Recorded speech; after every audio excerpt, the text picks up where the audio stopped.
Anime सबको अच्छी लगते हैं, पर कभी कभी कुछ ऐसे भी एनिमे आ जाते हैं जो कि अपनी हद पार कर देते हैं और इस जगह पहुंच जाते हैं जहां जाना बैंड होना चाहिए। तो जानो कुछ ऐसे एनिमे जो कि एक्सट्रीमली डिस्गस्टिंग है।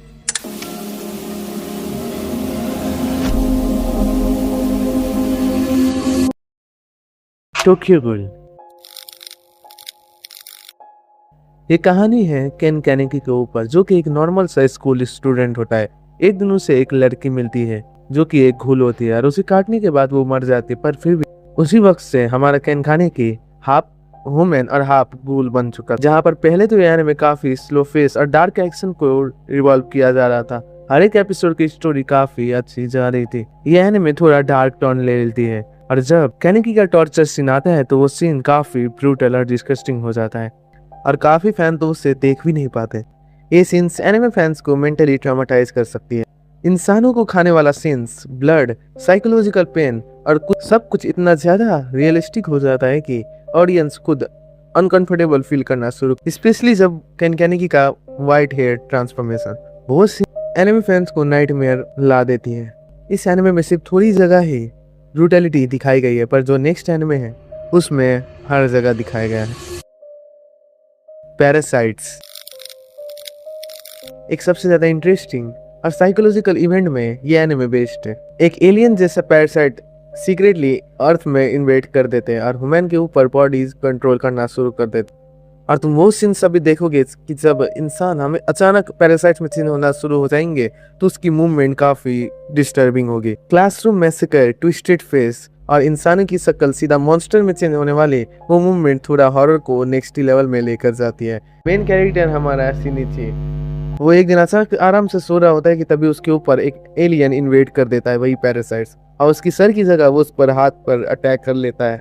उसके बाद से ही उसकी हाथ अब उसकी कंट्रोल में नहीं थी और धीरे धीरे हमें ह्यूमन पैरासाइट्स की बॉन्ड को हम देखेंगे, जो कि सफर काफी ज्यादा इंटरेस्टिंग होगा, जहाँ पर यान में थोड़ा थोड़ा ब्रूटल होता जाता है और एक एक जगह पर ये अपनी हद पार कर देता है और अपनी लिमिट को सरपास करता हुआ वो सबको गलत प्रूव कर देता है। जहाँ पर ये भी नॉर्मल एनिमे सा ही अपनी पेसिंग को कर रहा था, नेक्स्ट वाला एनिमे कि ब्रूटल, डिस्टर्बिंग, साइकोलॉजिकल और डेथ सीन तुम्हारी ब्रेन को शॉक कर सकती है। अनदर एक क्लासरूम जहाँ स्टूडेंट मिस्टीरियसली मरना शुरू हो जाते हैं और उन्हें बताने के लिए हमारे क्लास का 2 स्टूडेंट सबकी इस मिस्ट्री की अंत तक जाने की कोशिश करते हैं और रियल रीजन का पता लगाते हैं कि आखिर कल्प्रिट कौन है। जहाँ पर यह एनिमे काफी स्लो पेसिंग के साथ स्टार्ट हुआ था, इसकी ब्रूटल डेथ और अम्ब्रेला वाला वो सीन, एलिवेटर का सीन, सभी माइंड ब्लोइंग है। तुम सोच नहीं पाओगे कि ऐसा सीन एनिमे में दिखाया। इट वाज फकिंग ब्रूटल, जो तुम्हारी दिमाग की फाड़ के रख। एनिमे की जगह पर ऐसा एटमॉस्फेयर तुम्हें काफी क्रीपी फील होता है। साइलेंटली हाफवे कस्ट student and tension in every episodes. ये एनिमे प्रूव कर देती है कि हमेशा ब्रूटैलिटी के लिए मॉन्स्टर की ही जरूरत नहीं होती, कभी कभी ह्यूमैनिटी भी ऐसा ब्रूटल हरकत कर सकती है कि खुद ही वो माइंड ब्लोइंग होता है। कॉर्प्स पार्टी ये एक बैंड एनिमे है जो कि काफी जगह पे रेस्ट्रिक्ट किया गया है। ये एनिमे तुम्हें देखने से पहले काफी बार सोचना पड़ेगा। कुछ स्टूडेंट के ग्रुप एक फ्रेंडशिप रिचुअल परफॉर्म करते हैं और वो अचानक से एक हॉन्टेड हाउस। उसी रिचुअल के दौरान सभी लोग काफी अच्छे दोस्त थे, पर तभी नेक्स्ट सीन ऐसा होने के बाद भूत सब बच्चे को हंट करना शुरू कर देता है। यहीं से स्टार्ट होती है कॉर्प्स पार्टी। ये इतने ज्यादा brutal deaths, disturbing screams and psychological fair से भरा हुआ है कि तुम ये एनिमे देखने से पहले 100 बार सोचना, क्योंकि ये मेंटली तुम्हें डिस्टर्ब करके रख सकता। एनिमे आगे बढ़ने के साथ साथ इन लोगों की दोस्ती में दरार आना शुरू हो जाती है। सभी को एक दूसरे पे डाउट होना शुरू हो जाते हैं। रियलिटी क्या है और भूत कौन है, वो लोग कंफ्यूज हो जाते हैं। सभी हॉरर फैंस कहते हैं कि कॉर्प्स पार्टी एक सपने की तरह है, जो सपना वो कभी देखना नहीं चाहेंगे। अभी भी मैं बता रहा हूँ ये एनिमे बैंड है, इसलिए जितना चाहे उतना अवॉइड करना। पर नेक्स्ट जो एनिमे आने वाला है वो इतना ज्यादा ब्रूटल होने के बाद में मैं तो कहूंगा कि जरूर देखना, क्योंकि ये एनिमे की डार्क साइकोलॉजी को अच्छे से एक्सप्लोर करती है और एपिसोड 1 से ही सब कुछ स्टार्ट होना शुरू हो जाएगा। Devilman Crybaby. At first it looks stylish and weird anime, पर तभी कियोस होना शुरू हो जाएगा, जहाँ पर हमें पता चलेगी ऐसे डिमॉन्स के बारे में जो कि ह्यूमैनिटी के अंदर एग्जिस्ट करते हैं। इनकी ब्रूटैलिटी, इनकी वायलेंस और इनकी सेक्सुअलिटी सीन तुम्हें जरूर अवॉइड करना पड़ेगा। ये एक ऐसा एनिमे है जो तुम्हें दिखाएगा कि कैसे ह्यूमैनिटी डिमॉन्स को डिमॉन प्रूव करने के लिए खुद ही डिमॉन्स, इस एनिमे में ह्यूमैनिटी ने अपनी हद पार कर दी डिमॉन्स को विलेन दिखाने के लिए और अपनी कैरेक्टर स्ट्रीट को लूज करता हुआ अपनी लिमिट को सर और इस जगह पे चले गए कि उसके बाद उन्हें वुमेन्स कहलाना भी एक झूठ है और आगे जाके तो वो एक क्राइम हो जाता है। जितना हो सके इस एनिमे को अवॉइड करना, but it is my one of the favourite anime. अगर तुमने पूरे एनिमे को अच्छे से डाइजेस्ट करके देख लिया और लास्ट एपिसोड तक चिक टिक एक मास्टरपीस को देखने वाले हो, नेक्स्ट एनिमे जो आने वाला है वो अपनी ब्रूटैलिटी की हद पार ही नहीं करता, बल्कि वो एक एच एनिमे के लिस्ट में आ जाता है। Radio of filler.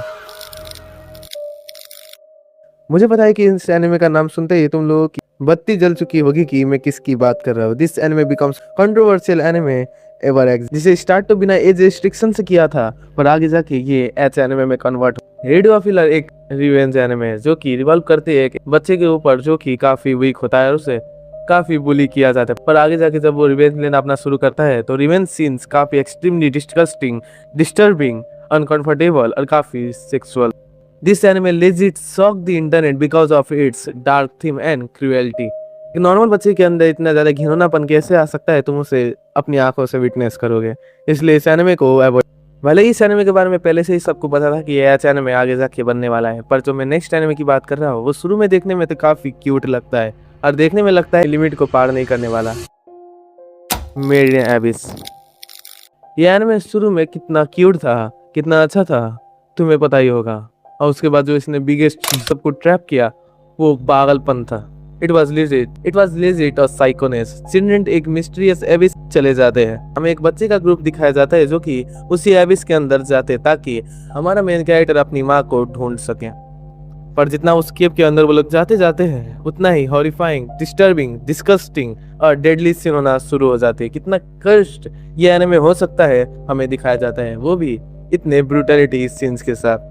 Painful injury, emotional suffering, terrifying experiment इस एनिमे की हद पार कर सकते हैं। ये एनिमे व्यूअर को शॉक करके रख देते। इनोसेंट लुकिंग कैरेक्टर जो कि ब्रूटली आगे जाके काफी सफर करते हैं। बहुत नॉर्मली इस एडवेंचर का स्टार्ट हुआ था पर आगे जाके एंड होने तक ये इमोशनली सबको ब्रोक करके लग सकती है। मेड इन एबिस भले ही एडोरेबल एनिमेशन के साथ शुरू हुआ था पर आगे जाके वो नाइटमेयर को फ्यूल करना शुरू कर लेती है। नेक्स्ट एनिमे की हम बात करने वाले जिसकी हमने बात ऑलरेडी कर रखी थी और वे भी अपनी लिमिट को हमेशा सरपास कर देती है। मिडोरी। एक ऐसा एनिमे है जो कि कभी तुम्हें देखना नहीं चाहिए। मिडोरी एक यंग गर्ल के ऊपर स्टोरी चलती है जो एक हॉरिफाइंग इन्वायरमेंट में ट्रैप हो जाती है। ऐसा बिल्कुल नहीं बोलूंगा कि इस एनिमे की शुरू से डिस्टर्बिंगनेस स्टार्ट नहीं हुआ था। इस एनिमे के 3 सेकंड बाद से इसकी डिस्टर्बिंगनेस शुरू हो जाती है। इसके पैनल्स, इसकी एनिमेशन काफी डिस्गस्टिंग है, तुम्हें उल्टी तक ला सकती है। विदाउट एनी सेंसरशिप इसमें काफी ब्रूटैलिटी दिखाया गया है जो कि हार्डकोर एनिमे फैंस भी इसे देखने से स्ट्रगल करते हैं। मैंने भी जब इस एनिमे को पहली बार देखा था तो ये मुझे मेंटली ट्रॉमाटाइज कर चुका था, पर फिर भी मैंने कैसे ना कैसे करके देखा और मेरी फट गई। इस एनिमे की बात मैंने काफी अच्छे से प्रीवियस वीडियो में किया था, अगर तुम्हें जानना है तो तुम प्रीवियस वीडियो देख सकते हो बाबा। ये लास्ट एनिमे है जो कि काफी ब्रूटल है, काफी डिस्टर्बिंग है, काफी वायलेंस से भरा हुआ है, पर फिर भी मैं तुम्हें बताऊंगा कि इस एनिमे को एक ना एक बार जरूर देखना क्योंकि it is legit fucking masterpiece. Berserk. ये एक ऐसी स्टोरी है जो कि रिवॉल्व करती है गर्ल्स के ऊपर। एक वॉरियर जो कि वायलेंस, बिट्रेयल और मॉन्स्टर से भरा हुआ है। उसकी लाइफ में कभी भी अच्छी चीज आई नहीं, कभी भी जब अच्छी चीज आती भी थी तब वो ब्रूटैलिटी में बदल गए और उसके बाद स्टार्ट हुआ एनिमे हिस्ट्री को चेंज करके रख दिया। History isn't Eclipse, Eclipse is history.